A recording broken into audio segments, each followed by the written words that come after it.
Olá pessoal, boa noite, sejam bem-vindos aqui ao perfil da FG Clínica de Neuromodulação, Epilepsia e Cannabis Medicinal.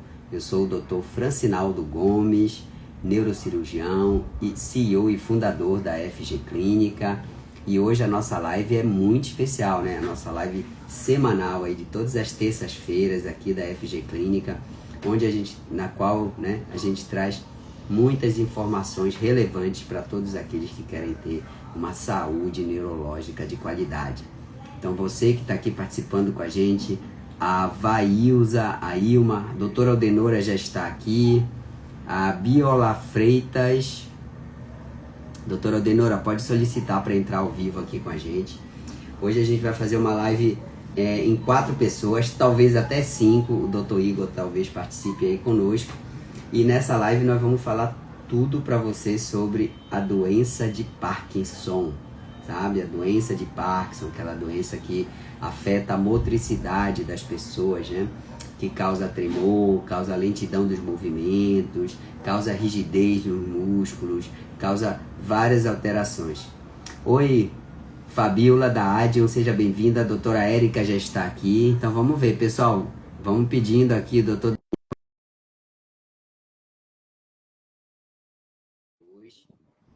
Ele que está compondo aí com a gente, né, para ajudar as pessoas que sofrem com doença de Parkinson. Então, doutor Daniel, boa noite. Tudo bom? Tudo bem? Vamos aguardar aqui a entrada da doutora Érica e da doutora Aldenora aqui. Doutora Érica e Aldenora podem pedir aqui para entrar ao vivo, tá bom? E avisando aqui para todos vocês, pessoal, que pegue esse aviãozinho aqui de baixo, aí do canto inferior direito aí para vocês, e encaminhe para todas as pessoas aí do perfil de vocês, para a gente trazer mais e mais pessoas aqui. Olha, eu já estou convidando todo mundo aqui do perfil, tá? Repasse aí para todo mundo para a gente trazer as pessoas aqui para nossa live, tá bom? Essa live hoje, uma abordagem 360 graus, né? Ou seja, uma abordagem completa sobre a doença de Parkinson. Na semana passada, nós vivenciamos uma experiência bem interessante, aí com a presença do Dr. Daniel aí com a gente, a doutora Érica também já está aqui, falta só a doutora Aldenora, ela já está aqui na live, mas ainda não pediu para entrar, tá? Estão me ouvindo bem? Estão conseguindo me ver bem? Tudo ótimo. Então Tudo tá bom, certo. muito bom. Olha, a Bruna está aqui, Bruna Negídio, ela que é acadêmica de medicina, clínica FG Físio, está aqui. Só pedir, só aguardar a solicitação da doutora Aldenora, tá? E aí, queria saber de vocês como é que foi a experiência aí de estar aí vendo uma cirurgia aí para tratamento da doença de Parkinson. Doutora Érica, que é neuropsicóloga, doutor Daniel Tomedi, que é neurologista, tá? E a doutora Aldenora, que deve entrar já daqui a pouco, nutricionista, e o doutor Igor talvez entre, não sei exatamente se ele vai conseguir entrar, tá? Queria começar com a doutora Érica. Doutora Érica, boa noite. Boa noite. Estão me ouvindo bem? Muito bem, alto e claro, em bom tom. Ótimo. Prazer. Prazer, doutor Daniel, novamente. Bom, sobre a cirurgia. Foi maravilhoso, muito emocionante, né? Em vários momentos me emocionei. Já comentei aqui com meu marido que na próxima vida eu quero ser neurocirurgiã, porque Olha eu que você sempre só viu a achei. parte boa, você só viu a parte boa da neurocirurgia. Sim, sim. Eu acho. É algo assim que eu tenho muito interesse, né? Tanto Sim. é que sou neuropsicóloga. Tô Então, brincando, tá, pessoal? É muito bom ser neurocirurgião, sim. Muito bom. é, tudo que tem a ver com o cérebro me fascina muito, me desperta muito interesse, me deixa muito animada. Então, foi uma experiência realmente muito incrível. Muito bom, doutora. Que bom. A gente na neurocirurgia, a gente atua em várias. Agora, a doutora Aldenora está aqui. Já aceitei. Ontem, por exemplo, eu tive a oportunidade de fazer um tratamento para dor crônica num paciente já submetido a vários procedimentos para tratamento de dor.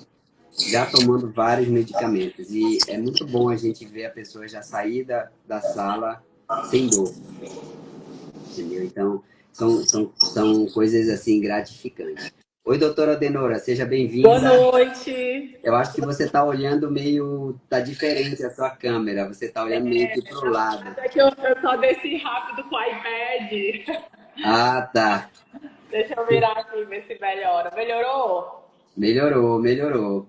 Ah, Tá ótimo. Mas olha, eu quero começar de fato, começando com o doutor Daniel, né? Por quê?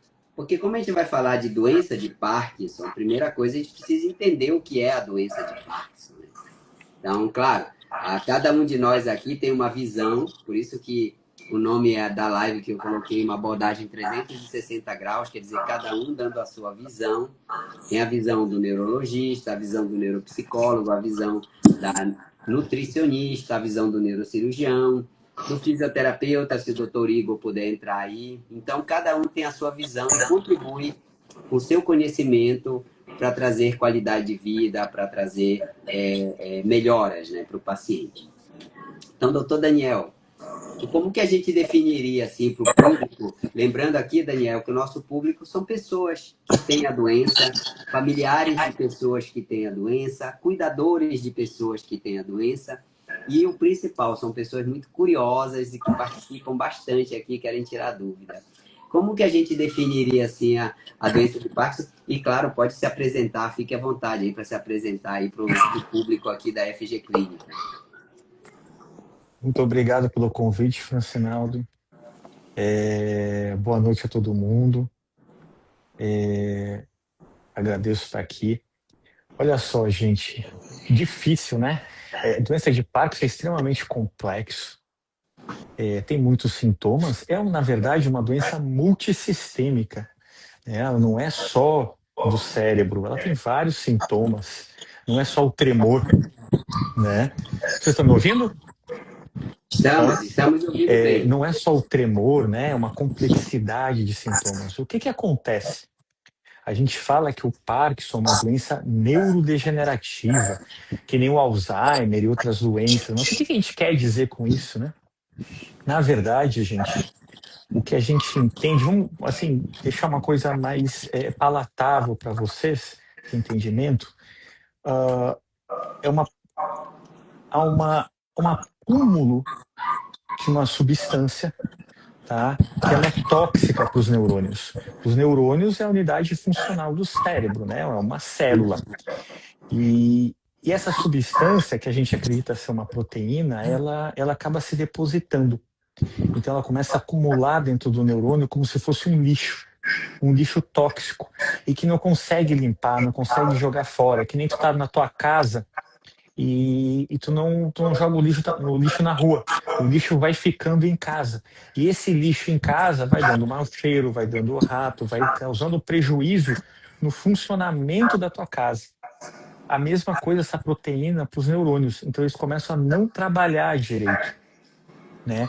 E há um grupo específico de neurônios, claro, assim, você tem um alastramento dessas substâncias no cérebro, mas elas se concentram principalmente em áreas motoras, tá?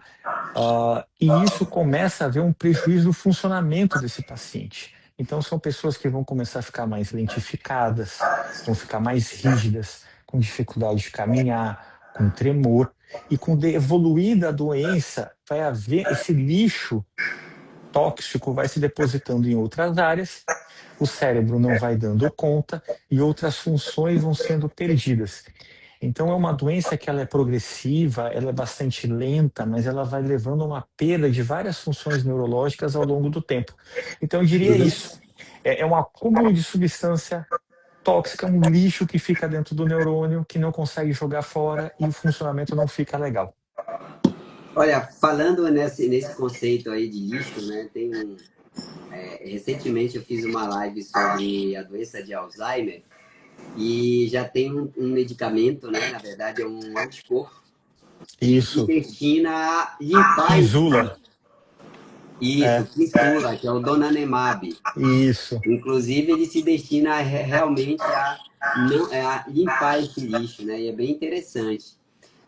Muito bom. Talvez a gente é o futuro, né? Se bem que hoje a gente trabalha muito com DBS, que é uma grande, né, um grande avanço na doença de Parkinson. O tratamento é muito, assim, a área da pesquisa é muito grande, né? Mas talvez encontre-se aí tipo como se fosse uma vacina para a Quem gente sabe, né? limpar essa coisa, né? Essa toxicidade. Muito interessante. E perguntar aqui para a doutora Érica. Doutora Érica, como é que você sabe que essa doença, que é eminentemente, digamos assim, uma doença motora, vamos falar assim, né? Afeta os movimentos da pessoa, vai deixando a pessoa mais lenta, vai dando aquele tremor clássico lá de contar dinheiro. Como é que ela afeta a parte psicológica, assim, da pessoa? Bom, temos aí os déficits cognitivos, né, principalmente nas funções executivas. Então, habilidade de planejamento, de organização. Né? É comum a gente escutar o paciente com Parkinson falar que estou com dificuldade em, por exemplo, fazer os pagamentos das contas. Porque antes eu era uma pessoa organizada, que pagava tudo dentro do prazo, certinho. Agora eu esqueço de pagar, ou eu já paguei e pago novamente, né? Tenho que pagar novamente porque esqueci.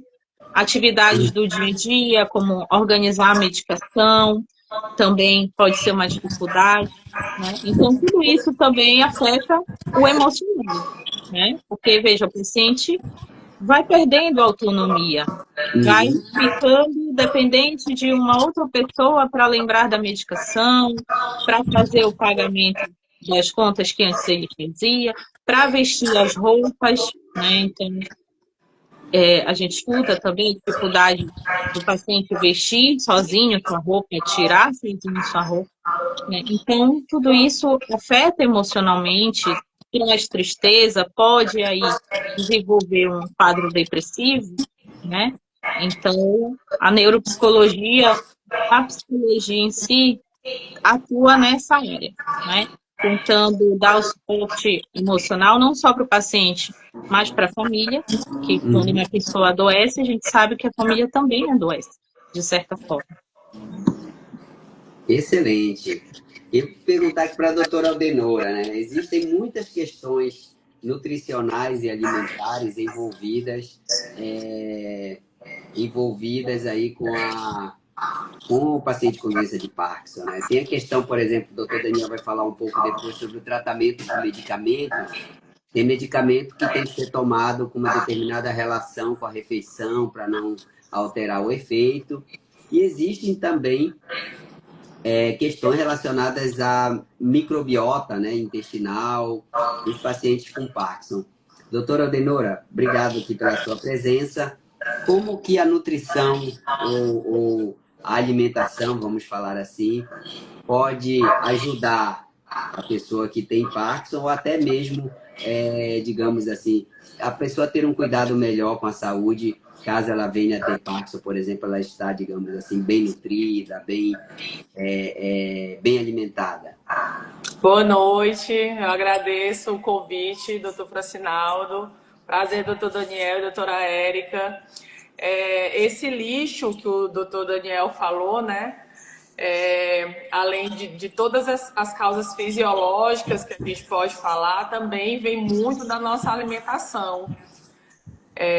Então, acaba que a gente coloca em prática aquela velha frase: nós somos aquilo que a gente come, né? Exatamente. Então, a alimentação ela se torna uma aliada no tratamento e eu considero que também na prevenção, doutor. Não sei se eu estou sendo... Não, fique à vontade aqui. Eu não sei se eu estou puxando muito para minha sardinha, né, para nutrição, mas eu acho assim que cada vez mais, assim como a Érica falou, que é uma estudiosa da área da neurociência, né, eu também já me voltei totalmente para a área da neuro, da nutrição, com atendimento de pacientes, tanto com condições como Alzheimer, Parkinson, assim também como pacientes com paralisia, doenças raras. E cada vez mais eu vejo uma relação do fato das questões alimentares relacionadas, né? Tanto no tratamento como também na prevenção. E aí a gente pode pensar numa alimentação para prevenir essas doenças neurológicas, podemos, né? Tem vários nutrientes que já têm uma comprovação científica, que são neuroprotetores. Então a gente consegue também já pensar nessa qualidade dessa alimentação, pensando no futuro, né, em proteger, em prevenir determinadas doenças neurológicas, mas também já tem aquele paciente que já chega para a gente acometido com a doença, né? Uhum. E aí, com esse paciente, a gente tenta melhorar o padrão alimentar, tenta melhorar a qualidade de vida desse paciente.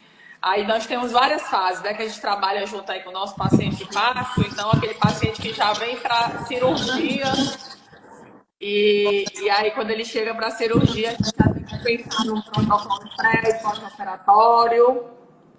E é isso, tem muita coisa para a gente poder fazer. Com certeza, muito, muito interessante. Muito bom é saber, pessoal, a parte alimentar, veja, o cérebro nosso, vamos pensar assim, ele é altamente dependente de comida, vamos falar assim, né? De glicose. De nutrientes. De nutrientes, é.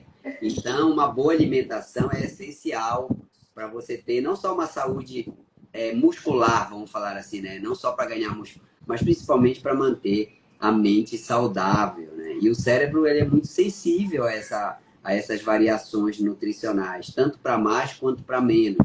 Então, por isso aí a necessidade de ter uma dieta balanceada, alimentação saudável e ter um profissional aí para ajudar, principalmente quem já tem a doença.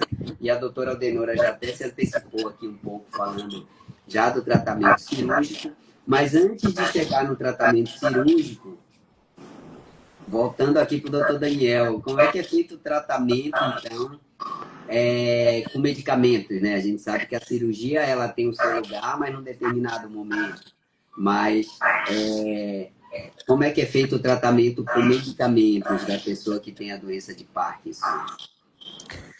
Eu acho que o primeiro ponto importante, né, que a gente precisa colocar é que é um choque para o paciente quando ele recebe o diagnóstico, ele tem doença de Parkinson e ele sabe que não tem cura.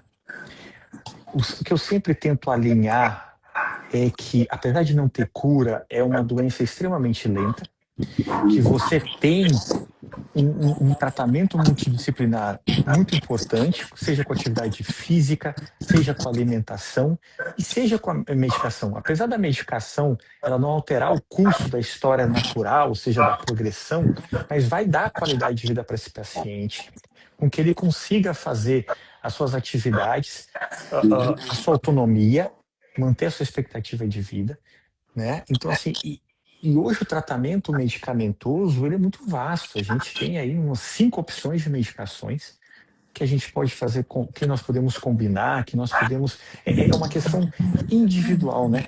Eu gosto muito do Parkinson porque você não tem uma receita de bolo, você trabalha com várias medicações, com várias classes, você associa, sempre no intuito de dar qualidade de vida para o teu paciente. Então, o médico ele fica bastante solto e criativo nessas classes medicamentosas. Hoje, claro, o padrão ouro, a grande medicação é a levodopa, onde libera a dopamina para o cérebro, justamente para aqueles neurônios que estão cheios de lixo, intoxicados, eles precisam dessa substância para funcionar legal, né? O grande senão, acho limitante, são a frequência de tomadas, né? E o paciente reclama muito disso, né? Nossa, eu tenho que estar tomando a cada 4 horas, depois a cada 3 horas, isso impacta. Tem a questão da alimentação, a gente sabe que a proteína do alimento, ele interfere na absorção dessa dopamina, a gente sabe que a primeira dose da manhã é que mais vai ter efeito nessa pessoa, mas a gente sempre tenta ajustar. Então, assim, o tratamento medicamentoso hoje está cada vez mais avançando, a levodopa continua sendo a principal, tem outras opções. A gente falou aqui no início, né, que talvez mais lá para frente surjam alguma vacina, alguma medicação injetável, que nem está tendo agora para Alzheimer na fase inicial, para limpar esse lixo tóxico. Mas E assim, gente, é colocar aqui para vocês que não tem um comprimido, um milagre, uma coisinha só, né? Um remédio. Não, a gente trabalha com uma classe extensa de Brasil. É a via oral, realmente, mas lá fora a gente já tem bombas de infusão, a gente já tem um gel, né? Tem um spray nasal também, aí, né? Tem outras formas. Aqui no Brasil a gente fica um pouco mais limitado com a via oral, mas assim, a gente tem bastante medicamento para fazer, várias classes medicamentosas, e que a gente associa com tratamento não medicamentoso. A gente não vai realmente influenciar no curso natural da doença, mas a gente vai dar qualidade de vida que uhum. vai impactar na expectativa dessa pessoa e que ela vai conseguir fazer outras coisas e manter a autonomia dela, né? Exatamente, é uma das demandas, né, que a gente, dos pedidos que a gente mais recebe dos pacientes, assim, doutor, eu quero poder ser independente, eu quero poder, eu mesmo vestir a minha roupa, eu mesmo cortar minha comida, eu mesmo fazer a minha barba, no caso, né, do homem, da mulher também tem as suas tarefas. Então, essa independência, porque a doença, ela tira a independência da pessoa. Imagina, né, uma pessoa mentalmente aí saudável, sendo totalmente dependente de familiar, de terceiros, até para se alimentar, por exemplo, né? Então, isso é bem impactante do ponto de vista psicológico, não é, doutora Érica? Exatamente. E assim, além, né, do ponto de vista psicológico, que a gente pode trabalhar com pacientes, né, na psicologia, também podemos fazer a reabilitação cognitiva. Então, Ótimo.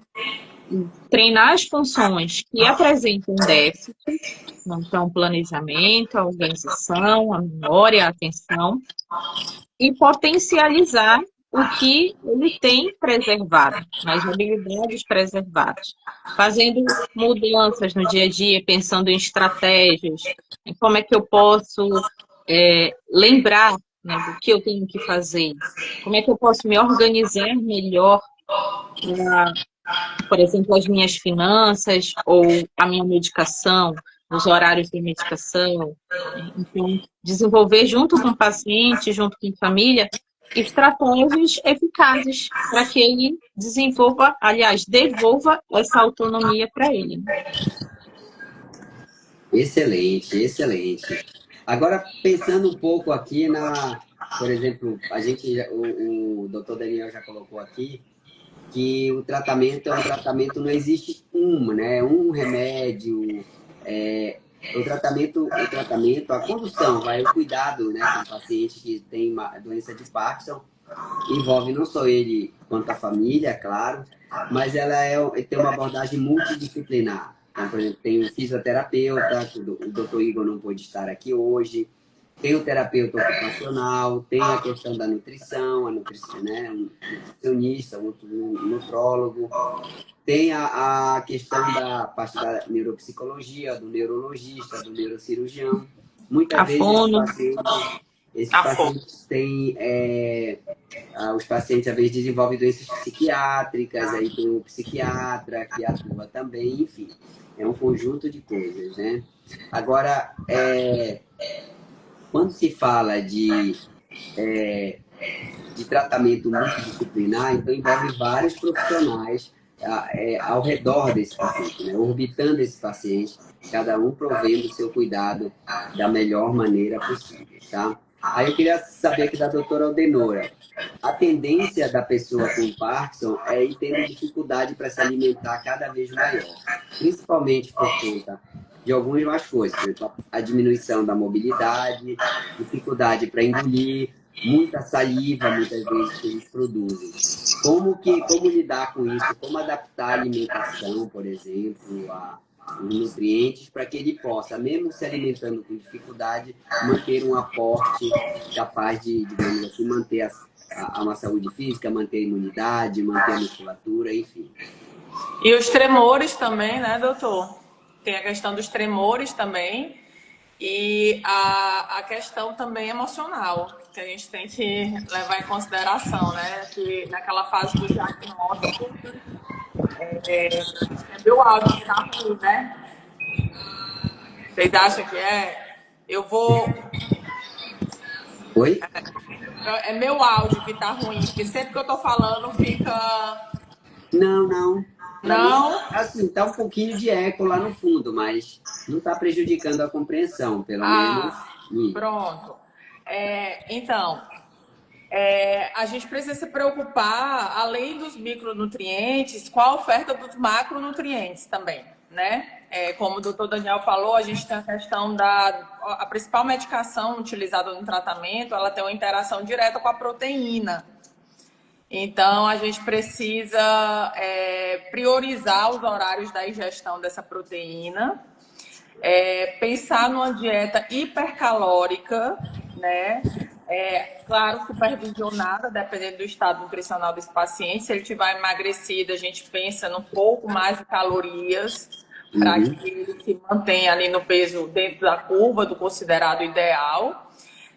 Se ele tiver já com excesso de peso, a gente tenta controlar, né, esse peso, às vezes reduzir, mas sempre pensando em deixar ele bem nutrido, né? E quando a gente fala em nutrição, em nutrir, a gente não pensa só no excesso de peso ou na falta desse peso. A gente pensa na qualidade dessa alimentação, no que esse paciente vai receber em termos de macronutrientes, porque é o que vai sustentá-lo, né? Mas também de micronutrientes. Então, a gente pode pensar, primeiro, priorizar horários de oferta de proteína, para não atrapalhar na interação fármaco-nutriente.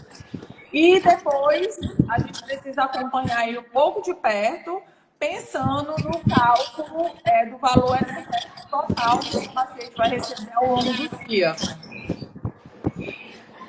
Lembrando também, né, pessoal, que o que a gente costuma ver com mais frequência são pessoas que têm doença de Parkinson pro lado da desnutrição. Mas existem também pessoas que são obesas, né? Que têm diabetes, que têm dislipidemia junto, né? Pessoal, eu queria só avisar aqui, quem está nos assistindo aqui, quem tiver dúvidas, perguntas, comentários, pode colocar aqui que a gente responde aqui para vocês, tá, pessoal? Para todos. E quem não segue o perfil, vou pedir aqui que siga o perfil. Eu vi aqui que o Carlos Mescouto já está seguindo. Obrigado, Carlos. O doutor Carlos, lá do Hospital do Coração, ele que inclusive ajuda a gente aí com os pacientes lá no Hospital do... Desculpa, Hospital do Coração não, Hospital do Guadalupe. Nossa Senhora do Guadalupe. Obrigado, Carlos, pela sua presença aí. Ele está ajudando a gente bastante lá com os nossos pacientes. Então, muito obrigado. É muito bom de poder contar assim com a equipe, pessoal. Porque, como vocês já viram, né? O tratamento é multidisciplinar. Não é só um médico, não é só um tratamento, não é só um medicamento que vai, digamos assim, que vai trazer o resultado esperado. É uma equipe. E hoje, olha, vocês estão vendo aqui 4 pessoas de uma equipe. Tem mais o Dr. Igor, que não está aqui. Tem mais o Dr. Rafael Luna, que é o psiquiatra, que também não está aqui. Tem o Rodrigo Pou, que é o técnico que faz a parte da estereotaxia para cirurgia, que também não está aqui. Tem o Dr. Bruno Falcão, que é um radiologista, que também não está aqui. Então, tem fora toda a parte do hospital, da enfermagem, dos técnicos que estão envolvidos. Então, é muita gente, né, pessoal, envolvida aí para cuidar de uma pessoa que tem o mal de Parkinson. Então, é muito bom aí a gente ver a equipe crescendo, a equipe se fortalecendo aí para trazer atendimento cada vez melhor para todos vocês, tá? Daniel, alguma novidade assim com relação a... Você falou que tem vários medicamentos assim, além da Prolopa, que é digamos assim, o carro-chefe, tem outros que podem ser usados assim, associados ou não com a Prolopa? Tem O Prolopa é o principal, é o carro-chefe, né, que é a levodopa. Tem várias formulações do Prolopa. Tem familiares de pessoas com Parkinson estão bem familiares com Prolopa. Existem outras medicações, né, como os agonistas dopaminérgicos, né, e outras medicações que a gente usa quando a pessoa com doença de Parkinson já começa a ter efeito colateral com Prolopa. Uhum. Porque, enfim, como toda medicação, né, tem seus efeitos colaterais e eles podem apresentar alguns movimentos atípicos, chatos, períodos que a doença fica pior, e aí a gente precisa associar essas outras medicações com o objetivo de combater os efeitos colaterais do Prolopa, né? Então a gente vai sempre pesando na balança. A gente sabe que o Prolopa às vezes também pode dar baixa de pressão, né? Uhum. Pode dar alteração gástrica, o paciente às vezes não consegue tolerar muito bem se está longe da alimentação. Então tudo é um jogo, a gente coloca, né, na balança, sempre pesando aí os benefícios. Tem vários estudos testando aí novas medicações, né? Mas ainda estão tudo em fase de teste, Uhum. certo, gente? Mas assim, a medicina está avançando bastante. Talvez nos próximos anos a gente tenha alguma novidade, tá? Existem medicações que estão aí já em últimas fases de estudos, mostrando que tem comprovação, né? E o objetivo sempre é que a gente consiga mudar a progressão da doença, que a gente pise aí no freio e reduza a progressão dela. Eu acho que nos próximos anos a gente vai ter alguma novidade. Ainda é cedo, né? A medicação, para quando até chegar na farmácia, são anos e anos e anos, são vários estudos. Bem seguro todo o percurso. Então, mas eu acredito que nos próximos anos a gente vai ter alguma novidade. Com certeza, sem dúvida. Já estamos tendo muito na área cirúrgica, né? Temos dispositivos hoje cada vez mais inteligentes, Com certeza. cada vez mais de utilização mais amigável com o paciente, tá? De manejo muito mais simples, de durabilidade maior e até dispositivos que permitem programações à distância, né? Então, aqui no nosso estado do Pará, se a gente pensar, tem pessoas que levam um dia inteiro para vir do interior até Belém, por exemplo, né? De barco, muitas vezes, às vezes até de avião. Os lugares são bem difícil acesso. Mas hoje, com a popularização da internet, né? Hoje praticamente todos os lugares têm acesso à internet. Hoje já tem dispositivos que permitem esse ajuste. Então, as pessoas estão se familiarizando aí com eles e tem tido muitos avanços aí nessa área. E, inclusive, dispositivos que eles conseguem, não porque hoje os dispositivos implantáveis, eles apenas estimulam, mas eles não registram a atividade. E a gente sabe que uma pessoa com Parkinson, ela flutua durante o dia. De manhã ela está de um jeito, na hora do almoço ela está de outro jeito. Então você não pode, né, manter o mesmo padrão de tratamento o dia inteiro. Tem dia que ela tem uma emoção muito forte, tem dia que ela está mais ansiosa, tem dia que ela está mais deprimida e por aí vai, né?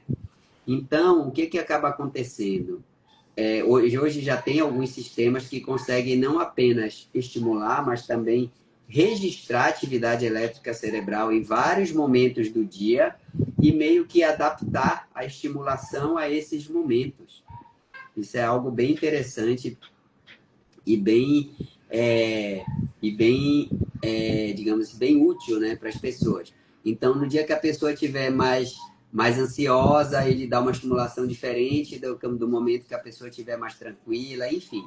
São dispositivos cada vez mais individualizados, né? Então, o tratamento tem que ser individualizado, não existe uma receita de bolo que sirva para todo mundo, né? Cada indivíduo tem uma necessidade, então a gente procura suprir aquela necessidade.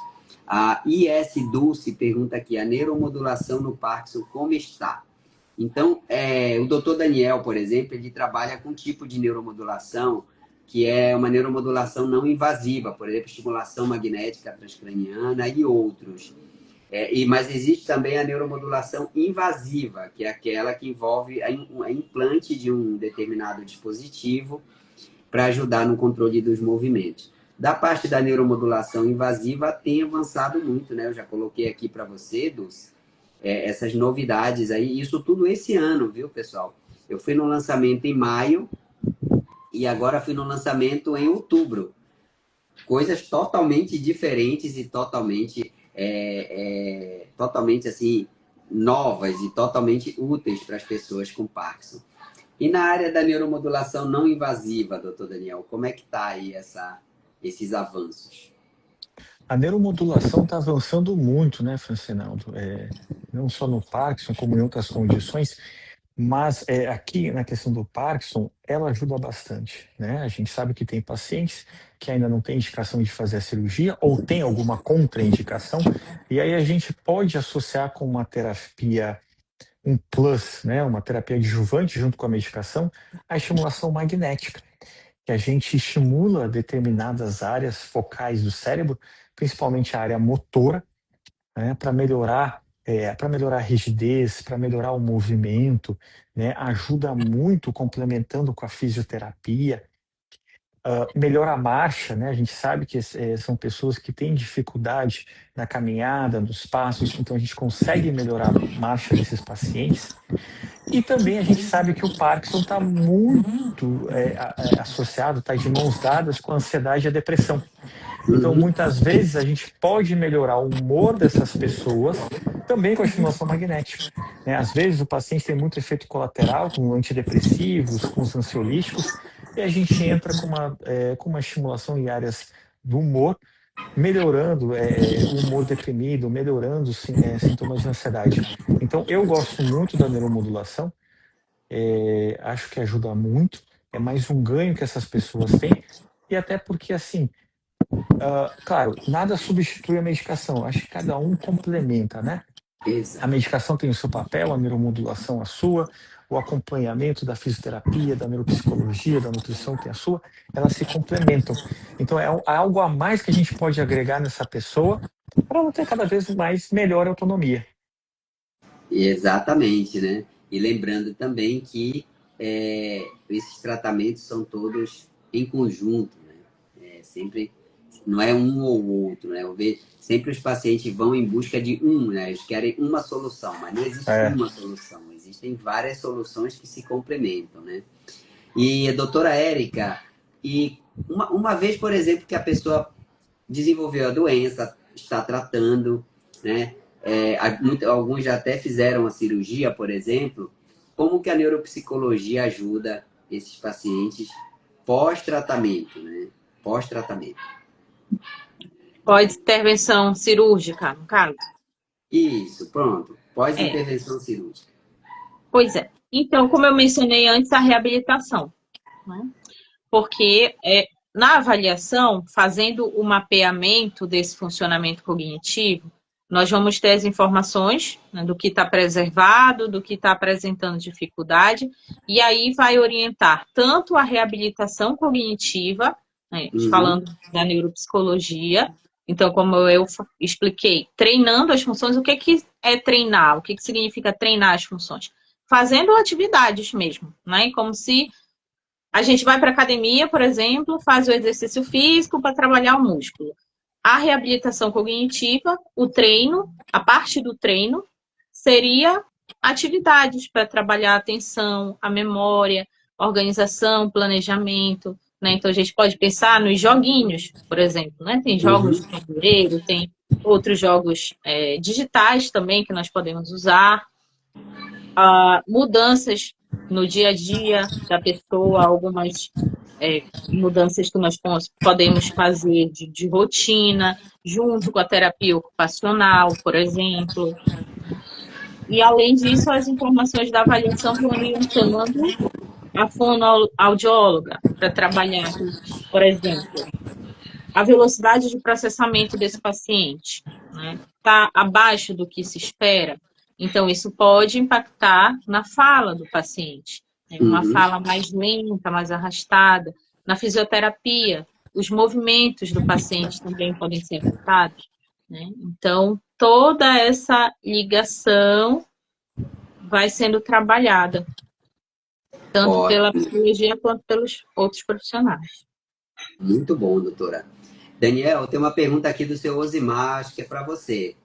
Qual a diferença entre doença de Parkinson e tremor essencial? Bom, quando uma pessoa ela tem um tremor, né, vamos colocar aqui que o tremor na mão, né, o tremor pode acontecer em qualquer parte do corpo, inclusive na cabeça. Mas bora dizer que está com tremor na mão. Gente, tremor na mão é muito inespecífico. Nós temos vários tipos de tremor, vários padrões de tremor, e as causas são das mais variadas, né? Exemplo, medicação. Remédio adora dar tremor. Uhum. Então, mas assim, o receio sempre da pessoa é que isso possa ser um Parkinson, né? Os Verdade. tremores, cada um tem as suas características. Então, o tremor do Parkinson, geralmente, é um tremor é, com uma frequência menor, ele é um tremor de repouso quando a pessoa está parada, geralmente é no polegar, tipo em contar moedas, né? O tremor já essencial, ele muitas vezes tem uma base genética, mas não necessariamente, e geralmente o tremor essencial, ele acontece nas duas mãos, ele é bilateral, tá? O Parkinson, via de regra, o tremor começa em uma das mãos e ele é repulso. O tremor essencial, via de regra, acontece nas duas mãos, é bilateral e geralmente em postura ou em ação. Quando você, por exemplo, vai pegar um garfo para comer, quando você vai beber água, quando você está fazendo algo, tá? Claro, isso precisa sempre de uma avaliação médica, né? A gente está dando um geral aqui, tá? E às vezes o paciente pode ter os dois. Eu tenho paciente que tem Parkinson mais tremor essencial, porque um não exclui o outro. Então a gente sempre tem que ter cuidado. Então, via de regra, o tremor essencial, tá? Ele é um tremor mais rápido, uma frequência mais rápida, tá? E acontece, via de regra, bilateral. Muito bom. Aí tem mais umas perguntas aqui da Assunção. São duas que ela falou. Se Parkinson pode causar câncer ou algo do tipo, e se Parkinson pode causar autismo. Agora eu não recordo que o Parkinson tem associação com câncer. Eu sei, por exemplo, diabetes, né? Há uma associação entre diabetes e Parkinson, tá? Com câncer, eu não me recordo. E também com relação ao autismo, não tem associação, não, tá? Assim como o tremor essencial, não tem associação. São doenças distintas, tá? Com mecanismos diferentes, alguns com base genética, principalmente o autismo, né? O autismo tem uma carga genética de 85%, né? O Parkinson não, via de regra, o Parkinson é esporádico. Ele acontece porque ele acontece, tá? Existem casos, sim, raros, de ter um componente hereditário, de passar para famílias, mas isso é muito mais raro. Então, são doenças distintas com base também diferente. Ótimo. E aí eu vou perguntar agora para a doutora Aldenora. Pessoal, a gente já está chegando aí ao final da nossa live, tá? Depois a gente vai fazer a nossa foto aqui, para ficar aqui nos stories. Mas eu queria fazer uma pergunta aqui para a doutora, que é uma pergunta que muitas pessoas têm, né? Não só sobre Parkinson, mas de várias doenças. Existem alimentos que favorecem a pessoa a ter, ou existem alimentos que previnem, que ajudam, digamos assim, a pessoa a não desenvolver determinada doença? Por exemplo, a gente sabe que alimento tem relação com algumas doenças, diabetes, colesterol, alguns até associam com outros tipos de doenças. Com relação ao Parkinson, doutora, tem alimentos assim que digam assim, olha, esse alimento ele é, digamos assim, indicado para quem tem Parkinson e esse aqui não é, por exemplo? Na verdade, o que a gente, assim, não tem nenhum alimento que eu possa falar assim, ele vai comer e vai promover o Parkinson, né? Como Ótimo, isso é muito bom. a diabetes, o carboidrato, o excesso de carboidratos, a gente sabe que acaba a pessoa que consome muito carboidrato, glicose, né? Na verdade, a glicose pode vir a desenvolver uma diabetes por conta desse consumo excessivo de açúcar. O Paxo, ele não tem nenhum alimento. No entanto, a gente entende, né, tem um consenso com relação ao consumo dos industrializados, dos alimentos industrializados, que são, na verdade, que não é saudável para nenhuma população, para nenhuma parcela da população e também para os pacientes que são acometidos com Paxo.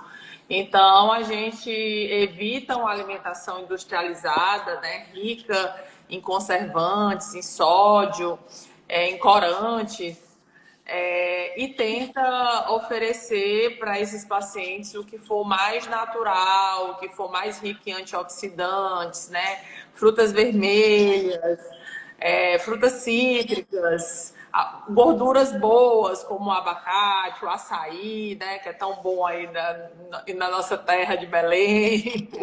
Açaí é brincadeira, né, doutora? Não, açaí é muito bom. Não, mas eu falo assim, falar em açaí uma hora dessa aqui, tá. Com água na boca aqui, vai ser todo mundo correndo da live pra ir. Imagina eu que estou no Piauí, com saudade do açaí. Mas aí tem a carne de sol, que é top. A melhor carne de sol que eu já comi foi em Teresina, pessoal. Verdade. Negócio padrão, assim. Então, acaba que a gente tenta priorizar esse alimento, essa alimentação rica em compostos, né, bioativos que favoreçam a saúde neurológica. Muito bom, então. Pessoal, vamos fazer aqui a nossa foto. A gente já está chegando aqui ao final. Vamos lá, para a gente colocar aqui. Eu vou fazer mais uma, porque tem... As mulheres são muito... o cabelo. A gente não, a gente de qualquer jeito aí vai tirar. Vai. Né? Aí tem que colocar o fio, o IV. A mulher vai ter de jeito. Olha, pessoal, muito obrigado aí pela presença de vocês. Acho que a gente abordou bastante, não tem como esgotar o assunto em uma live, e a gente teremos outras oportunidades, depois a gente pode falar mais de cada tema específico, é sempre muito bom, é sempre muito enriquecedor. E eu gostaria de apresentar aqui o pessoal, o Dr. Daniel, né? O Dr. Daniel é a primeira live que ele faz aqui com a gente, espero que seja a primeira de muitas. E até para falar um pouco da neuromodulação não invasiva aí, viu, Daniel? Fica o convite aí para a gente falar. Claro. A doutora Érica já faz, a doutora Aldenora também está presente aqui. O doutor Daniel, bem-vindo aí. Espero que a gente esteja cada vez mais e mais aí unindo forças para cada um com a sua expertise para a gente ajudar cada vez mais as pessoas com Parkinson, tá bom? Com certeza. Muito obrigado a todos, uma ótima noite. Aí a live vai ficar gravada aqui no perfil, depois ela vai lá para o canal da clínica no YouTube. Aí lá vocês podem assistir, comentar, compartilhar, vai ser bem legal. Vamos aprender bastante aí, porque o ser humano está vivendo cada vez mais, mas ele quer também viver melhor. E doença de Parkinson é uma doença eminentemente das pessoas já de maior idade, embora não seja uma regra, mas ela limita bastante. Então, quando a gente entende essa doença e começa a se programar desde cedo, se um dia ela chegar, vocês já estarão preparados aí para lidar com ela, tá bom? Um abraço a todos, uma ótima noite e até a nossa próxima live, tá bom? Um abração. Tchau. Tchau, tchau.